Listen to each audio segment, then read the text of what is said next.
Isso é novidade, eu não sabia. De novo. Uou! Eu realmente não sabia. Bem-vindos a mais um Ao Cubo. Uma salva de palmas para a banda Via 33. Pra galera que tá animada. É com muita descontração que a gente começa esse programa, mas o papo é sério. Olha só. Às vezes tem pessoas que, ao ver um deficiente físico, observa o que falta nele fisicamente.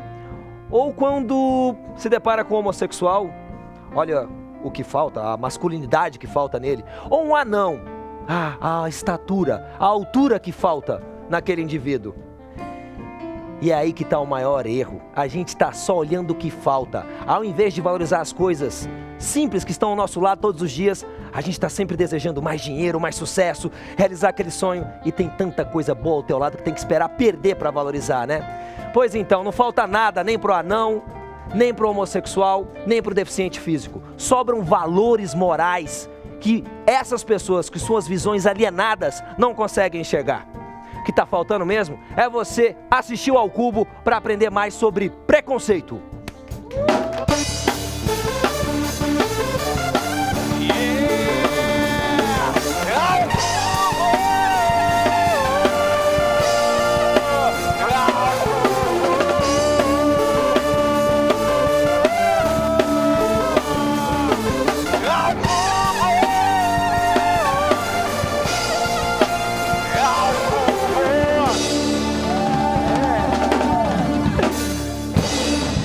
Gostei, a plateia tá animada, tá legal isso aqui. Julie, oi. Tá animada também? Tô animada também. Claro, né? A gente tá só começando o programa aqui, a gente fica cheio de ansiedade para levar um monte de informações para você. Hoje sobre preconceito, você vai ter um VT, mas antes a minha pergunta é, você acredita que o Brasil é o país da diversidade?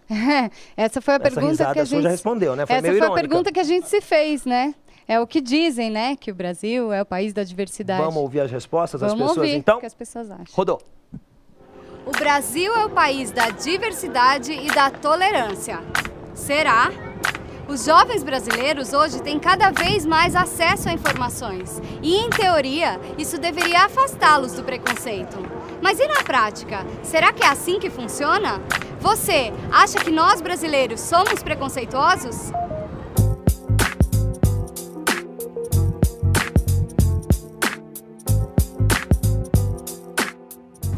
Por certa parte porque tem algumas pessoas que não concordam com as opiniões dos outros por causa que elas são de outra cor, por exemplo. Eu acho que tem jovem tão tolerante como um adulto e tem jovem tão intolerante como um adulto, então... Isso a gente vê todos os dias em qualquer lugar, na rua, na faculdade. As pessoas julgam as outras com base em aparência, com base em estereótipo. Quando você vê um negro na rua, você automaticamente considera ele mendigo ou ladrão. Não todo mundo, mas muita gente. Eu acho que o da raça ainda é bem forte, mas o sexismo também. O Brasil é uma sociedade extremamente machista e as pessoas não se dão conta disso. Acho que o racismo ele é um preconceito que ainda não... que já ninguém mais consegue assumir, ninguém fala que é racista e acha isso normal. Agora, ser sexista, ser machista é uma coisa que as pessoas até dizem que são. Talvez a mudança ela se baseie através de uma nova metodologia educacional, que talvez venha de dentro de casa. Só a longo prazo, eu acho que é com muita campanha educativa e, sei lá, melhoria de todas as condições, e aí a eliminação do preconceito vai ser consequência de uma evolução muito maior que o Brasil tem que ter. Valeu! encontrou uma galera legal, hein, Julie? Pois é. Gostei dos depoimentos, agradecer a todos que participaram. E eu acho interessante que o pessoal fala muito que o país as pessoas são, né? As pessoas não conseguem falar delas, falar que elas conhecem alguém. Isso é uma coisa ainda muito que fica obscura, ninguém assume. Generaliza, né? Mas se o Brasil é preconceituoso, as pessoas têm que ser, né? O país só é feito de pessoas, então... O Brasil somos nós, né? Exatamente. Valeu, Julie, muito obrigado. E eu vou continuar na plateia. Antes de apresentar os convidados, eu quero saber quem aqui já foi vítima de preconceito e que possa contar essa história pra gente. Quem? Ali? O microfone chega até aí. Seu nome? Oi, meu nome é Mário. Mário. Alguns anos atrás eu tava já com... tem uma coisa que você... Uma piada... Não, isso já não é mais Já preconceito, deve já sofrer faz um parte bullying. da minha vida. Desde que eu me conheço por gente, isso acontece. Mas alguns anos atrás eu tava com meu namorado numa lanchonete de rede aqui em São Paulo. E, por incrível que pareça, era final de semana de parada gay. Então, a lanchonete estava lotada de homossexuais. Mas atrás da minha mesa estava o dono do estabelecimento com os seguranças da casa. E quando ele viu que eu estava abraçado com meu namorado, ele virou, gentilmente, e pediu para que eu me retirasse do local, porque ele era um local de família. E tinham crianças vendo eu abraçado com meu namorado. E ele não tinha nenhum preconceito, mas ele não queria isso ali no estabelecimento dele. Em pleno século XXI, né? Não, faz alguns anos isso. Alguns anos o quê? Porque a parada gay tem o quê? Tem Faz eu acho que uns 5, 6 anos, mais ou menos. Então tá recente, né? Quem mais tem alguma história para nos contar? Microfone aqui. Seu nome? Guilherme. Guilherme. Então, um dia eu fui no shopping, eu tava vendo uns jogos com meu irmão. A gente tava vendo lá, só vendo. Aí chegou jogos? Isso, jogos. A gente tava vendo, aí chegou o segurança e pediu pra ele se retirar, porque a gente tava só com os dois brincando. Ele achou que a gente ia retirar o lacre e ia roubar os jogos. Por que ele tomou essa decisão, ao seu ver? Porque eu acho pela etnia, né? Legal que você falou etnia. É uma das perguntas que eu quero fazer no programa. Existe raça negra, raça branca ou é a raça humana? Uma salva de palmas para os nossos convidados. Agradecer a coragem do Guilherme e do Mário com os relatos. Daqui a pouco a plateia vai ter espaço para participar mais. Fernanda Alcântara, editora-chefe da revista Raça. Nós temos um exemplar aqui da revista. Está aqui? Inclusive, que já está sendo folheada pela nossa convidada, né? Que já eu a apresento.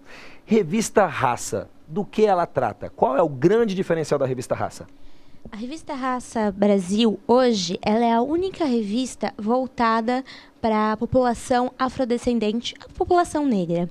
Ela tem 18 anos, ela faz 18 anos esse ano, e ela chegou no mercado editorial quebrando tabus, porque antes nenhuma das revistas colocavam negros na capa porque dizia que negros não vendiam revista. A questão é que nós estamos há 18 anos já com a revista Raça nas bancas e 18 anos se passaram e a revista Raça continua sendo a única revista que coloca negros na capa. Você, claro, de vez em quando você tem uma Beyoncé, como essa edição, mas você tem uma Thaís Araújo, mas é um número muito limitado. Se você for hoje em uma banca de jornal, você vai ver uma no máximo. E, às vezes, é a própria Raça. Então, esse é o diferencial da Raça. Ela vem com essa proposta de enaltecer o negro e falar, olha, você também é bonito, você também merece a capa da revista. Fernanda, histórias como a do Guilherme ainda são muito comuns? Muito frequentes, muito frequentes. A Raça, ela tem o objetivo de tratar temas que mostrem para o Guilherme que é exatamente a cor da sua pele que te atrapalhou no shopping. Porque, muitas vezes, o brasileiro... A própria pergunta do programa é, o brasileiro tem preconceito? O brasileiro tem preconceito, mas não eu. Só que não sou eu Foi o que até... ele falou, né? Exatamente. Não sou eu até minha filha ter um namorado negro. Eu não tenho até eu descobrir que o coleguinha do meu filho, ele é negro e ele é mais pobre. Então... Eu acho que isso se faz com todos os preconceitos, né? Com homossexual, eu respeito, até ter um filho. Até ter alguma relação, entendeu? Porque aí a pergunta fala, você é racista. Não sou racista, minha empregada é negra, por exemplo. Poxa vida, que legal, né? Que você acha que o lugar do negro é ali. E a Raça, ela vem com isso. Não, o lugar do negro não é em um lugar ou outro, é em todo lugar. A gente vive num país miscigenado, mas que ainda acha que ainda divide as pessoas pelo tom da pele. Putini Marri do meu lado esquerdo, bem-vinda, muito obrigado. Ela que é cientista política. Ainda dentro dessa temática, cotas raciais é uma medida preconceituosa na sua opinião? Olha, na minha opinião, não. Na verdade, as cotas raciais são uma medida que são...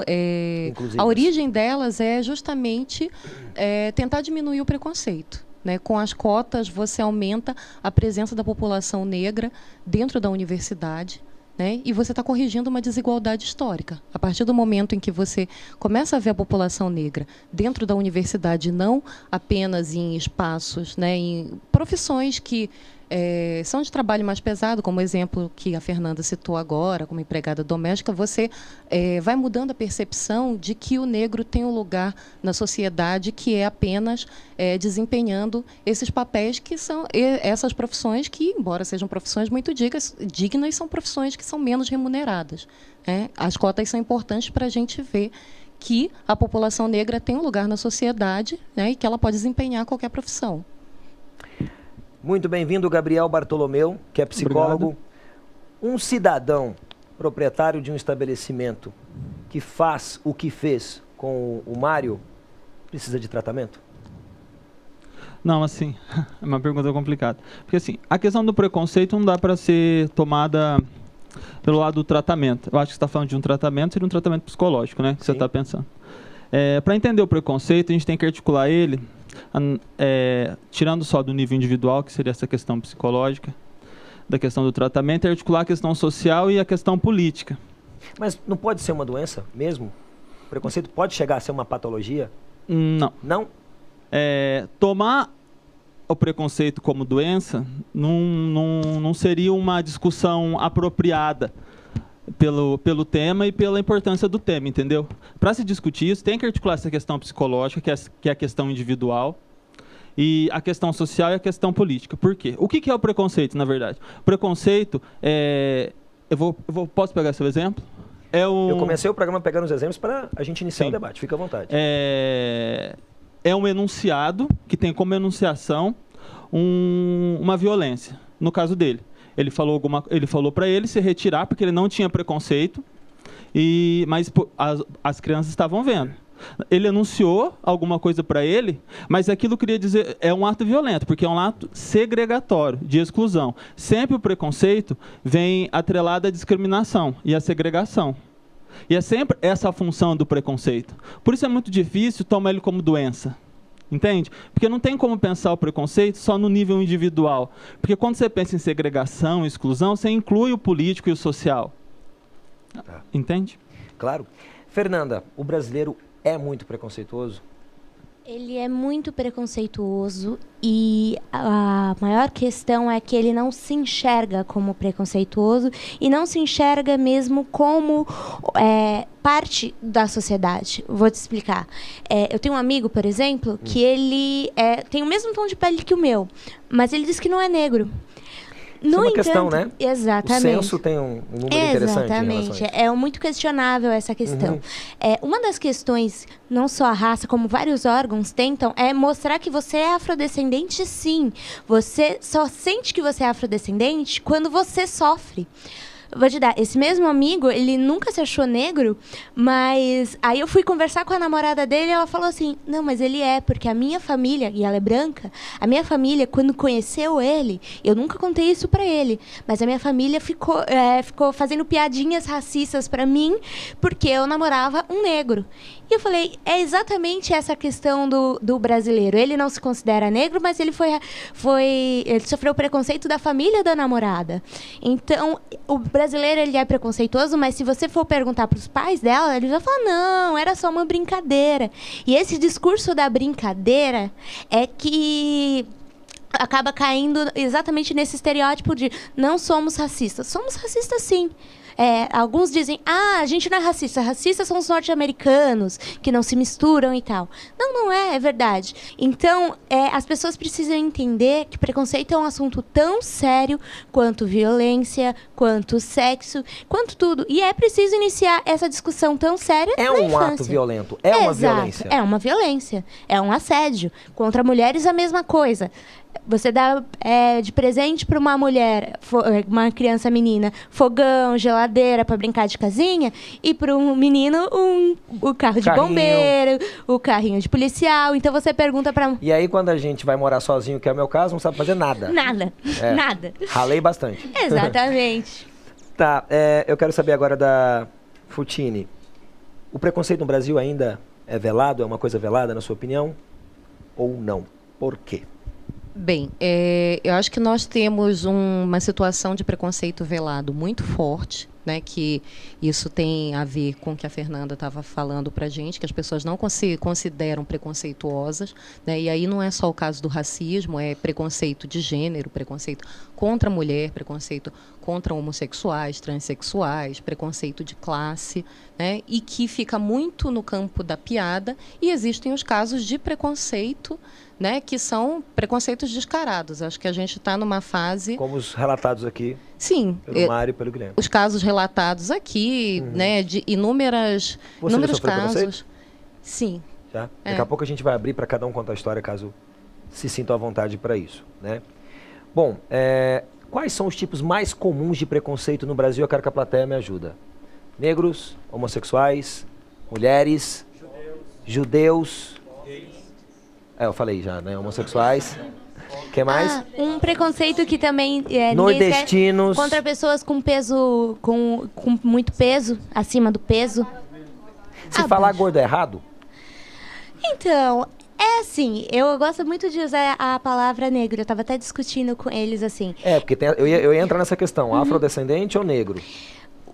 Você sabe quando exatamente, você sabe quando é ofensa? Dependendo da pessoa se sentir ofendida. Por exemplo, se você falar assim, olha, seu neguinho safado.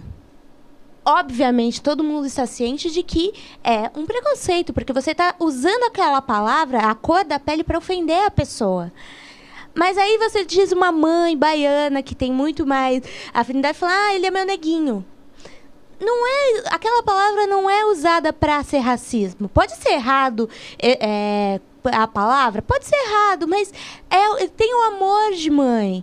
E ela não tá falando, olha, meu neguinho, para falar, olha, você é inferior. Você é meu neguinho porque eu te amo, porque você é negro e você tem que se assumir negro.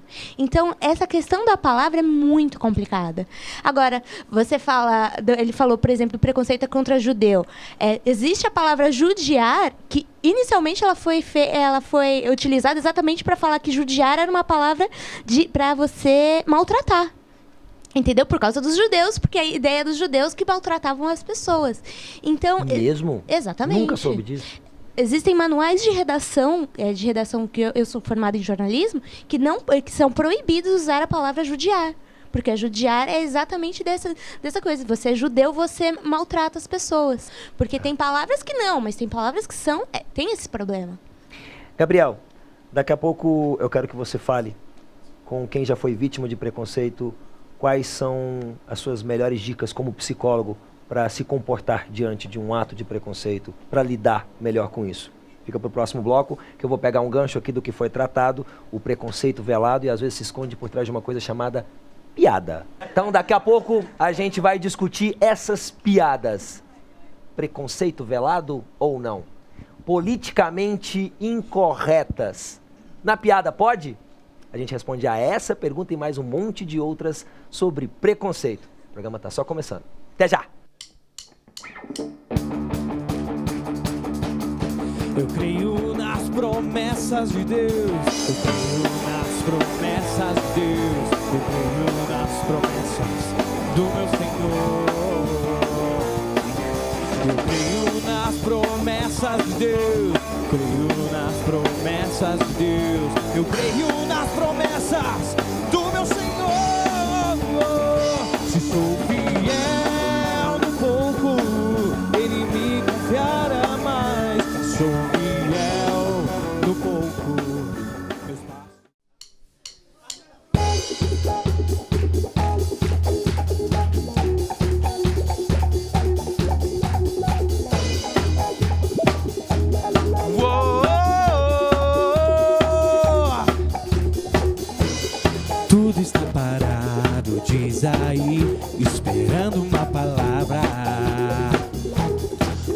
está parado, diz pra mim, esperando uma palavra.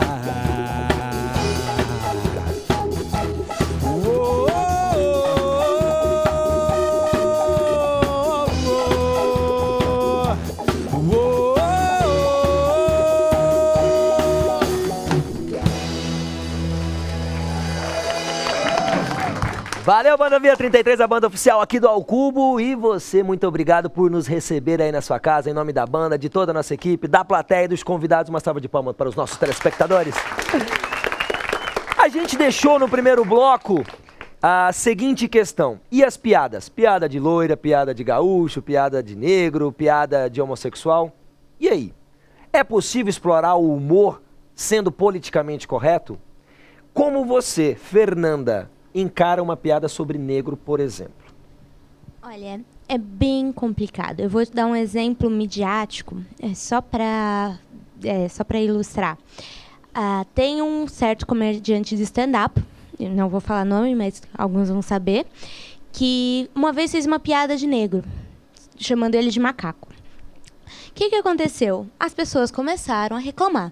Quando as pessoas começaram a reclamar, ele pegou e falou assim, por uma rede social, ele falou assim, olha, eu não posso fazer sobre negro, mas eu posso fazer sobre gordo. Eu tive preconceito por ser alto. Qual é o limite, então, da piada? Acontece que esse mesmo comediante, cerca de 4, 5 meses depois, fez uma piada sobre judeu. E nessa piada sobre judeu, também pessoas judias começaram a reclamar. E aí ele pediu desculpas publicamente por ter ofendido, por ter feito, porque ele não deveria ter feito. A piada era quase o mesmo nível. Posso interromper? Pode falar. O Rafoca, nosso social media, você vai concluir? Ele trouxe vídeos da internet, ou um vídeo? Um vídeo só. Um vídeo de um humorista. Danilo Gentili. Danilo Gentili fazendo uma... Não precisa dizer se é ou não. A gente sabe que é alto. Oi? Vamos mostrar esse vídeo que você... Esse trecho? É uma piada sobre o apagão no Nordeste no ano passado. Então, vamos lá? Vamos lá. Soltou. Sabe como eles perceberam lá no Nordeste que tinha acabado a energia? Quando parou o trio elétrico. Falaram, nossa. Lá. Ei, cadê a música? Sem água e agora sem luz, os médicos cubanos do Nordeste estão se sentindo em casa. Então, agora a gente continua o seu discurso, quis ilustrar. Obrigado por trazer esse vídeo da internet. Rafa é a nossa ponte entre o universo real e o digital e o virtual. Ilustrou bem, Rafa. E aí? Essas piadas? Então, No caso aqui, houve um preconceito contra o nordestino. Exato. E não só isso. Eu vou atentar a um detalhe bem pequeno. Ele falou dos médicos cubanos.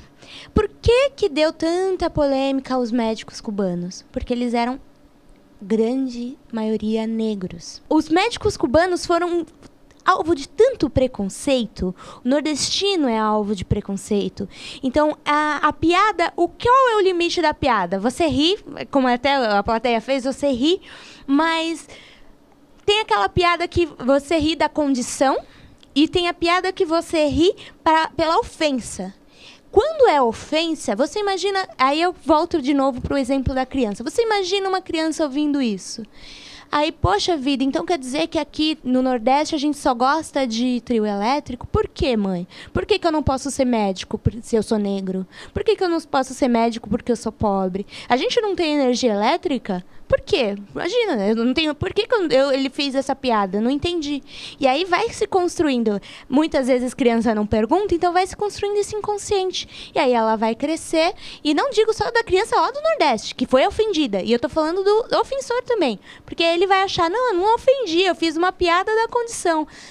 Não é assim, porque aí você chega aqui no vem sul... o preconceito velado. Que a gente Exato, você chega aqui no Sudeste, todo mundo acha assim. E aí a pessoa vai lá e discrimina. Vem um nordestino, ele fala, nossa, mas tem banheiro lá? Tinha papel higiênico lá? Nossa, que interessante, porque eu achava que não tinha. É esse preconceito que é alimentado por essas piadas, entendeu? Então é muito, muito cuidado. Gabriel, quer falar? Quero. A questão dos médicos cubanos. Eu vou questionar um ponto, assim. Não acho que a aversão que se teve contra os médicos cubanos possa ser resumida à questão da cor. porque assim, aí é um ponto que eu acho importante na questão do preconceito. Às vezes, pela discussão do preconceito está muito na mídia e está na moda, porque assim, há temas na moda. O preconceito é um dos temas que está na moda de ser discutido, contra negros e homossexuais. Não que é só moda, não é só moda, certo? Não é só moda, lógico.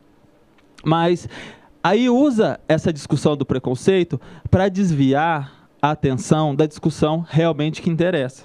Que eu acho que nesse caso, eu vou dar outro exemplo para ficar mais, para dar para perceber melhor, é assim, por que o governo brasileiro contratou médicos cubanos e não investe na educação, na formação no Brasil para ter médicos aqui? Eu acho que isso é um ponto. Agora, outro ponto que para fazer paralelo com isso, que é a questão do Marcos Feliciano.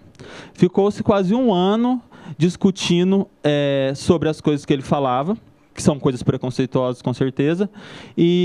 Mas essa discussão velou o que realmente estava em jogo ali, que ele misturava questões religiosas com questões políticas, que não devem ser misturadas. Ele está lá para exercer um papel político, uma função política. Ele pegava pressupostos religiosos, que também, no caso, são preconceituosos, para guiar o seu trabalho.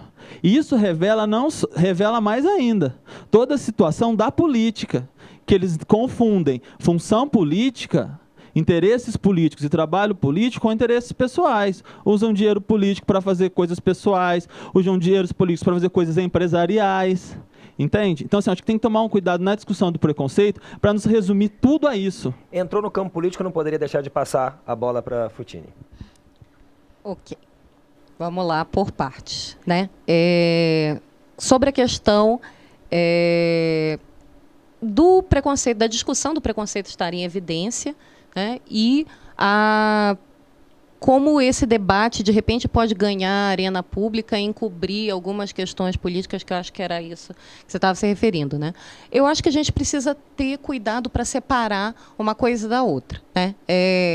É possível que em algum momento, alguma questão, no momento de algum escândalo público, alguma questão relativa a preconceitos diversos, seja por orientação sexual ou preconceito de etnia, eles ganhem uma relevância, só que isso não invalida o debate, né? Porque são questões que são necessárias serem debatidas.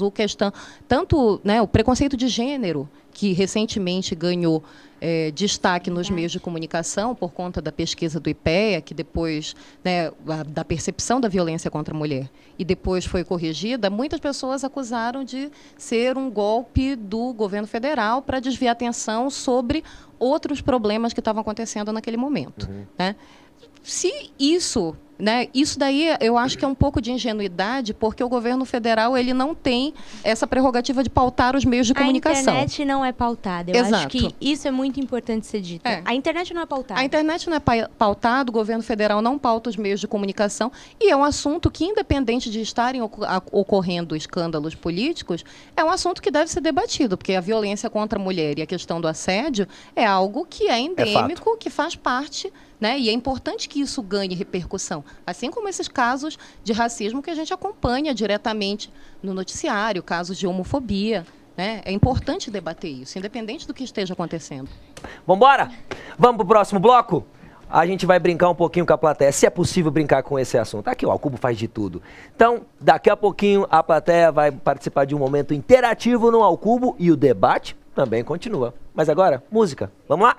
Banda Via 33.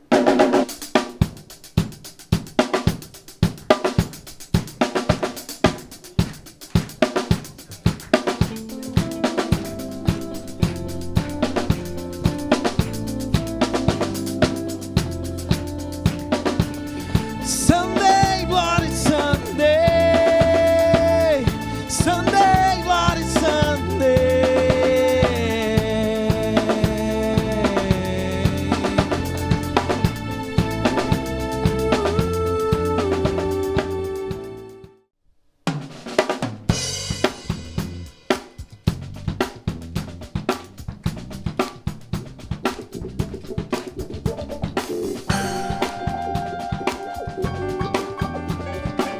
Yeah, Deus é minha força, Deus é bom e fiel, Ele está sempre perto. Deus é bom e fiel, vou seguro em suas mãos. Deus é bom e fiel, Ele está sempre perto. Deus é bom e fiel.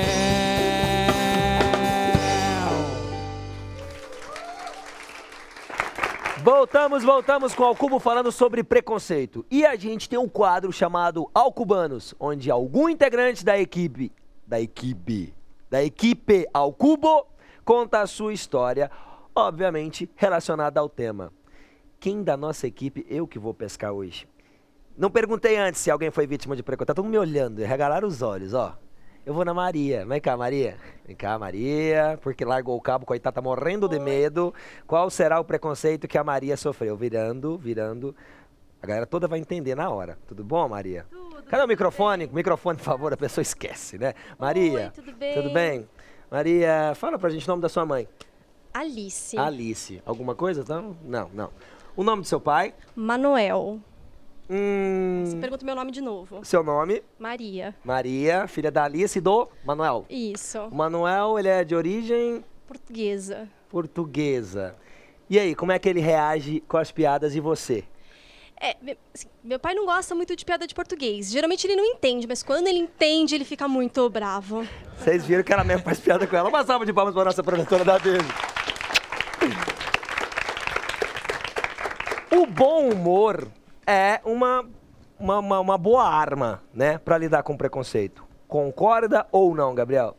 E uma boa arma para também tudo na ratificar vida, o preconceito. Não, uma última forma para ratificar o preconceito. Porque assim... Discordou do apresentador. Desculpa, esqueçam o humor. Não, eu tô falando sério. Não, eu também. Estou brincando. Piorou a minha situação. Eu vou consertar. Encarar com mais leveza no que diz respeito aos traumas desta violência. Não. Pode ser. Não vou consertar mais. Deixa Fala. eu falar. Porque assim, o preconceito tem que ser levado a sério. Porque assim, se você relativizar, não dá para levar a sério. Se você permitir uma piada, por exemplo, permitir um estereótipo na TV que normalmente chega a muitas pessoas, ratifica o preconceito. Não tem como levar no bom humor uma coisa que é tão importante. Por quê? O preconceito para você, quando você ouve um preconceito de negros, pode ser uma piada. Mas para a pessoa que é vítima do preconceito, é uma violência. Ela pode se sentir violentada. E que direito você tem de construir uma piada para diminuir o outro? Entendeu? Sim. No caso do negro, dos homossexuais. Corrigindo, então, seriedade com relação às piadas. Não ria. Quer falar? Microfone para ele, por favor. Mas o mundo já é muito chato e se a gente for levar isso tudo muito a sério, é claro que a gente vai discutir o que é errado, o que não pode, mas é tudo muito chato porque se o humorista não puder fazer uma piada, porque a qualquer momento uma ONG vai se levantar contra ele, e então não pode ser muito quadrado mesmo. O bom humor ajuda a levar a vida. Você acordar pela manhã e... Porque, por exemplo, o preconceito ele é muito enraizado, a gente sabe. Só que a base, acho que um pouquinho mais principal, é o desrespeito. Porque a pessoa pode ser uma loira, linda, alta, de olhos verdes, mas se ela não faz parte aqui do seu grupinho de amigos, nossa, que loira falsa, né? Então, é o desrespeito, é você apontar e, por exemplo, quando a doutora ali chegou, eu comentei com meu amigo, nossa, cabelo bonito que ela tem. Então, as pessoas não olham com um bom olhar para o próximo. Ela só repara no defeito que ela podia ter. Se ela chegasse mancando, eu ia falar, nossa, onde ela vai? Eu entendo sobre o que você está falando. Foi mais ou menos trilhando este caminho que eu citei, o que eu citei aqui, fui corrigido e concordo com você.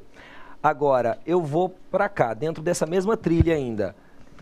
Fernanda, você fazer piada com você mesmo, tentando unir essas duas coisas, ajuda? Olha, eu vou te dar um exemplo. Por exemplo, ela fez com o próprio pai. Isso não ajuda? De alguma forma não desconstrói um pouco da raiva, do ódio, e aí entra nesse caminho que a gente está tentando trilhar aqui? Mas eu também concordo, tá? Eu vou dar um exemplo. Existe um artista, um cartunista chamado Maurício Pestana. E ele tem cartoons que é exatamente isso. Ele tem cartoons na raça, inclusive, mas ele trabalha exatamente para rir de si mesmo, para enxergar isso.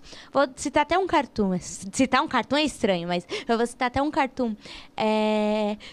É uma mulher com o filho e falando assim: nossa, isso foi um milagre. Você está falando, você muda desde nascença. Como isso aconteceu?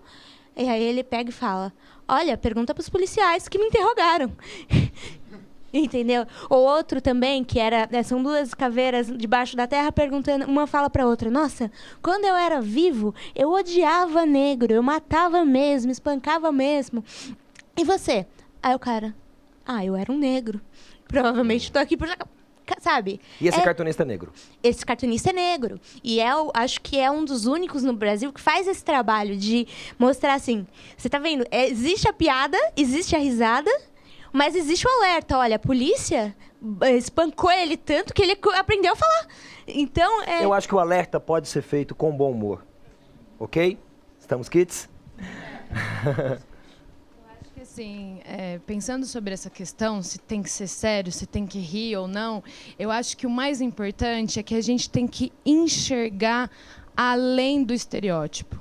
Né? Para isso, lógico, a gente precisa de ações sociais, políticas, pessoais, é um conjunto. Mas a questão eu preciso enxergar o sujeito que está ali. Não importa se é homem, mulher, se é negro, se é branco, se é azul, se é amarelo. É isso que eu acho que talvez você também estava dizendo.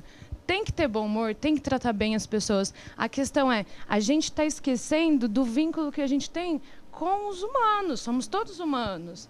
Todos temos preconceitos, porque não conhecemos tudo. Né? Então, assim, isso a gente tem que admitir. Qual né? é o seu nome? Darlene. Darlene. Eu quero uma salva de palmas para a Darlene. Muito obrigado. Verdade. Eu combinei com a Futini aqui antes, porque eu jamais colocaria um convidado meu numa situação de exposição. Eu vou fazer uma pergunta para a plateia. Gostaria que todo mundo participasse, tá? Quem considera a Futini negra, levanta a mão. Fique à vontade. Nós temos aqui 1, 2, 3, 4, 5, 6, 7, 8, 9, 10, 11 pessoas. Tá. Quem considera que ela não seja negra, Futini é branca. Se tinham 11, 1, 2, 3, 4, 5, 6, ficou bem empatado. 7, 8, 9, 10, 11, 12. Tá bem empatado. Futini, você é negra? Olha, eu me considero politicamente uma mulher negra e eu acho que assumir isso é algo importante, né, para a valorização mesmo das pessoas desse grupo étnico. Eu sou professora universitária.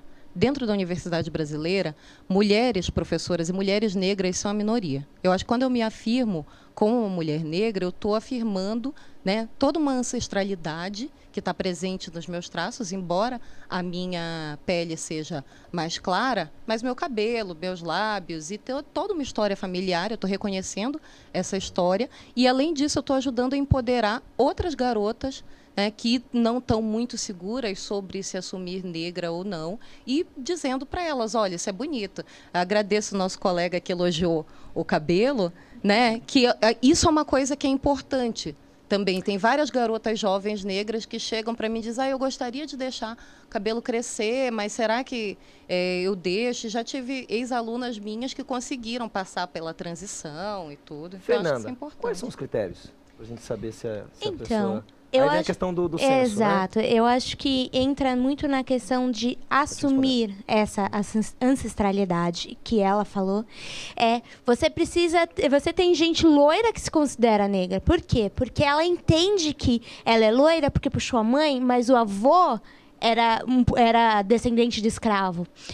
E aí, até pegando o gancho de uma coisa, que ele deixou da Beyoncé ser branca, a Beyoncé, se você pegar desde o começo da carreira dela, ela é negra, ela se assume como negra, ela tem essa negritude dela, pulsante dela. Você, acompanhando o trabalho dela, você vendo a história dela, o pai dela, negro bem escuro e tal.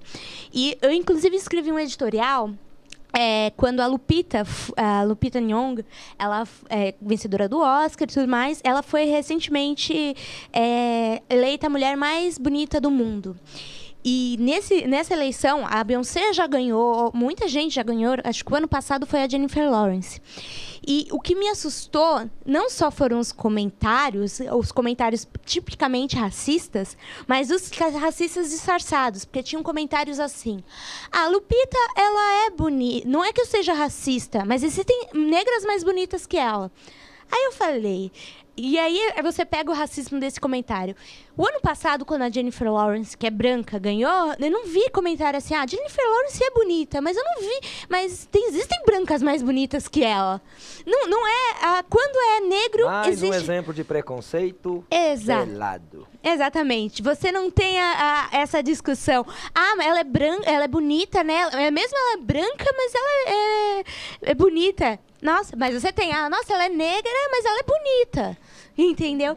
Você percebe como tem. A Beyoncé, claro, a Beyoncé não teve esse questionamento, porque, como você disse, eu até concordo. Ela tem uma pele mais clara, ela tem um cabelo liso, que no Brasil é atribuído aos brancos, não aos negros. Então, ela tem uma facilidade maior para transitar por esse meio. Mas, ainda assim, ela é negra. Uma questão. Quem disse que negra não pode pintar o cabelo de loiro? Né? Exato, alisar o cabelo. Eu aliso o meu cabelo, desculpa, gente. Eu acho lindo, mas eu não tenho paciência. Né? Bom, gente, agora a gente vai falar com o Gui, um break time aqui no Ao Cubo, porque a gente muda de assunto e vamos falar de... Mas não mudamos tanto de assunto. Quando a gente fala de filme dublado, todo mundo tem aquela mente fechada, aquele certo preconceito com os filmes dublados. O Gui pegando o gancho. Não é? Preconceito em relação a... filmes dublados. As que pessoas seja têm ruim. aquela resistência, porque na cabeça delas o filme dublado não tem a ouve o mesma áudio... qualidade com o áudio original. Você vai defender essa categoria porque eles te receberam super bem para esse VT eu que a fui numa gente vai universidade mostrar. de dublagem, eu vi como funciona o processo de uma dublagem e eu tentei dublar. Agora vamos ver se deu certo. Você tentou dublar? Tentei, não gente. Deu certo. Vamos ver.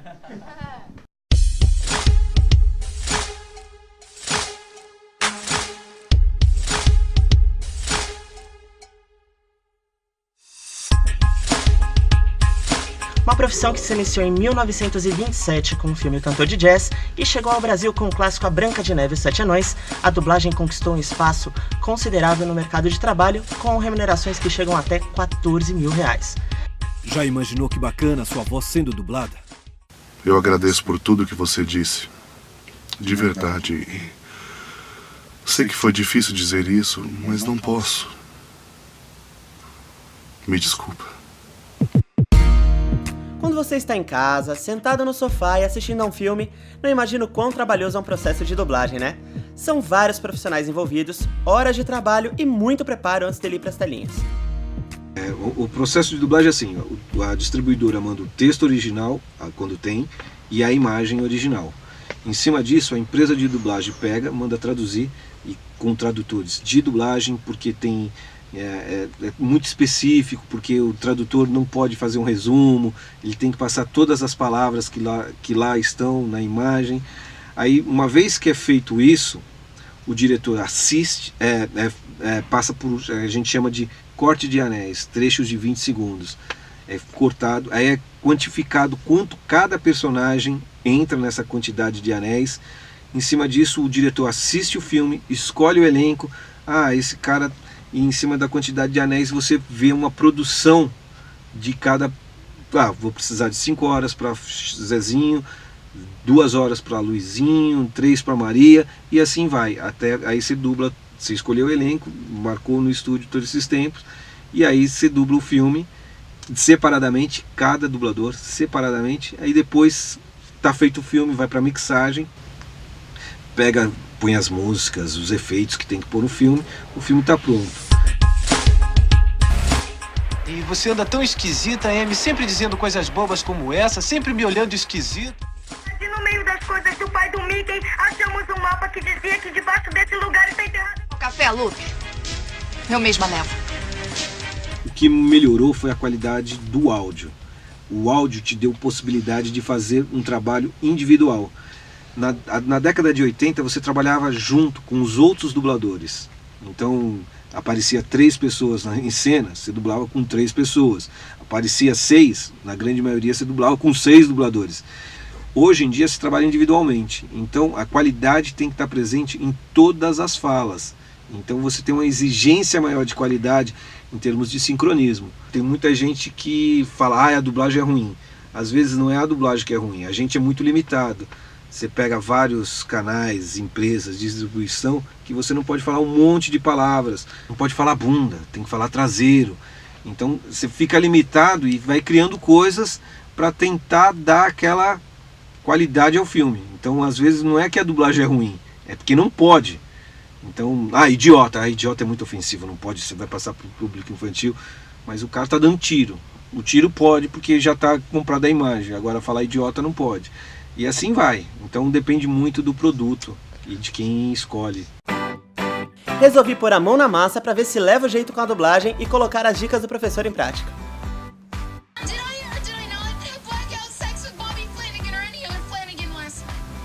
Não aconteceu nada. Eu só dormi com ela. Peraí, mais um? Vamos ver mais uma. Não aconteceu nada. Eu só dormi com ela. Não aconteceu nada. Eu só dormi com ela. Ficou um pouquinho curtinho. Mas tá vendo que a vibe é exatamente você expressar o sentimento? Mais do que encaixar só.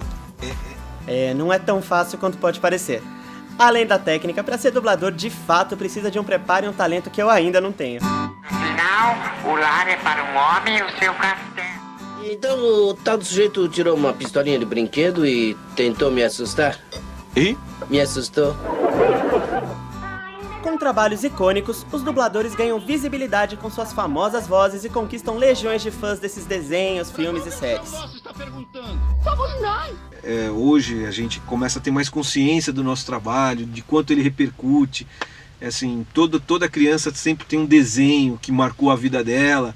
Todo mundo lembra do Pica-Pau, todo mundo lembra do Tom e Jerry, todo mundo lembra de algum desenho que marca a sua vida. E eu tenho a possibilidade, que eu dublei os Cavaleiros do Zodíaco, assim, que eu encontro várias pessoas, já marmanjões, coisa e tal, você faz parte da minha infância. Que é uma coisa que só o ator, sendo ator, talvez não teria. Vai lembrar, você fez aquela novela, ok, mas você fez aquele seriado. Mas assim, falar, putz, você faz parte da minha infância, porque você faz parte mesmo. Que temos que lutar? Qual é? Que papo é esse, Shun? Já tá com medo de mim antes mesmo de lutar? Não é isso, Japão. Por que precisa lutar? O passado reformulado pela nova geração. Akira tem 25 anos e a Seis trabalha com dublagem dando novas vozes para personagens já consagrados. Bom, eu comecei com dublagem em meados de 2006 para 2007. Eu fiz curso numa escola de dublagem na Vila Madalena, chamada Do Brasil. Fiz, na época, acho que foram 6 meses de curso. Aí desde então não parei mais, fui atrás dos estúdios para poder pedir uma oportunidade, fazendo teste, até conseguir um trabalho bacana. Hoje cedo? Foi exatamente o que eu disse. Você ainda não despertou sua luz. Ainda tem uma vez eu fui num evento das Tartarugas Ninja, que é um desenho que eu faço, num shopping. E aí eu pensei que ia ter só fã de Tartarugas Ninja, mas tinha fã também, tinha uma galera que era fã de Cavaleiros do Zodíaco também, foram lá pedir foto, autógrafo, e aí foi legal, fiquei surpreso de ver os fãs dos Cavaleiros do Zodíaco no evento das Tartarugas Ninja. Galera do Dragão! Galera do Dragão! O mercado de dublagem está em evidência e com muitas oportunidades para os jovens. Mas para se tornar dublador, existem algumas etapas preparatórias que devem ser seguidas antes do profissional iniciar as suas atividades. O mercado de dublagem nunca teve tão aquecido, podemos assim falar, e é um aquecimento sustentável, porque não é simplesmente apareceu e vai ter dublagem, agora, nesse momento. É um mercado que ele se torna constante. Ele está aquecido porque tem uma lei agora que exige que todos os filmes tenham dublagem. Como tem agora, daqui a pouco vai ter o audiodescrição, que também é lei. Então, para as pessoas especiais que têm problema de vista, vai ter que falar, olha, o cara está pegando o material. Aí aparece o cara, isso também é lei. Então tem mais esse trabalho. E aí, ficou com vontade de se tornar um dublador? Agora vai lá, acesse a página do Programa ao Cubo no Facebook e veja o conteúdo especial que preparamos para você.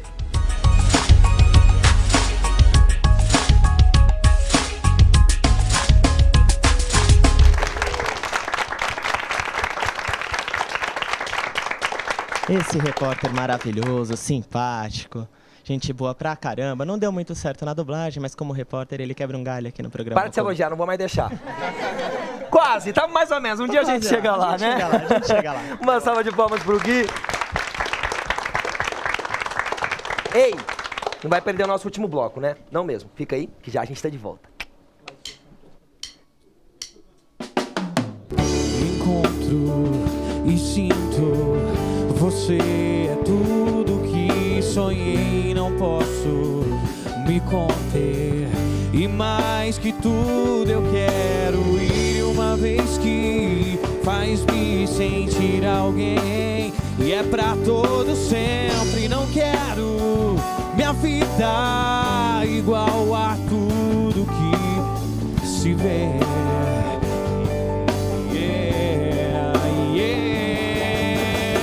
Em você eu sei, me sinto forte. Com você eu não temo a minha sorte. E eu sei que isso veio de você. Em você eu sei, me sinto forte. Você eu não temo a minha sorte. E eu sei que isso veio de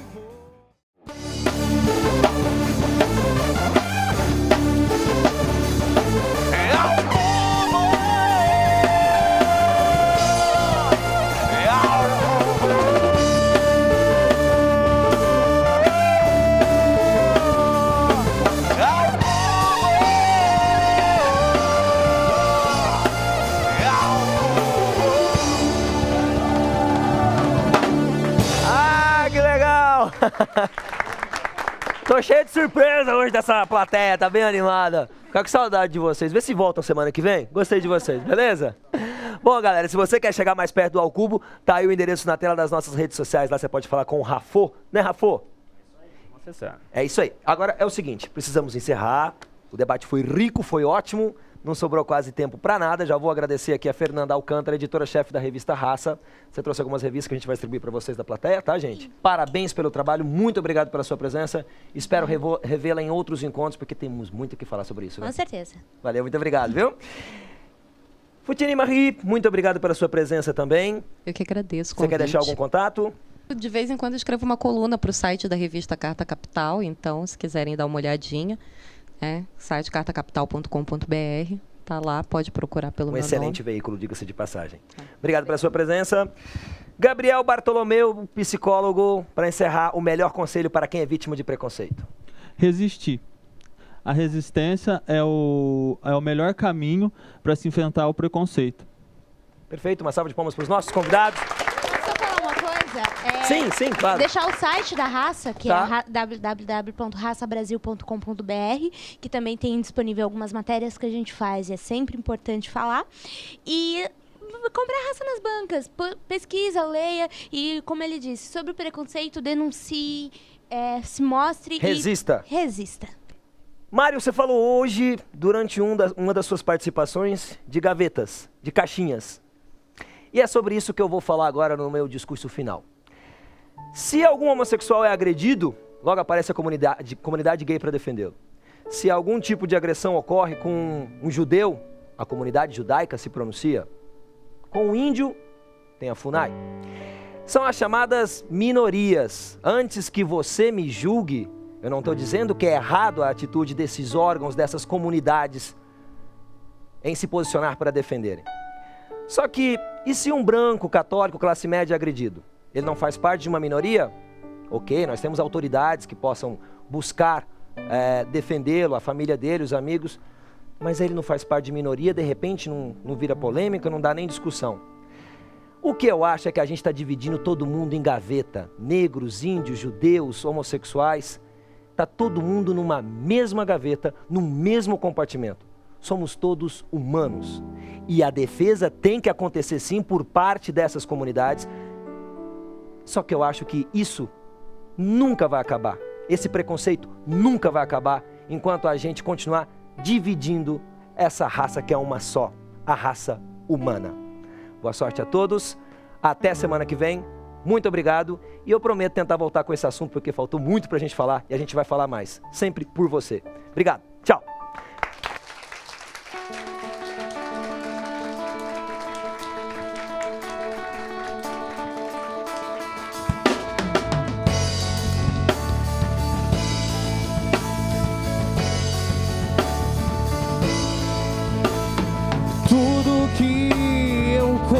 cresci nesse tempo que passou. Leva-me a entender quem eu sou. Os meus passos sempre confusos atrapalham o meu caminho e decidi, já não quero isso pra mim. Eu quero acreditar a verdade, conhecer, poder dizer o que eu sinto por você.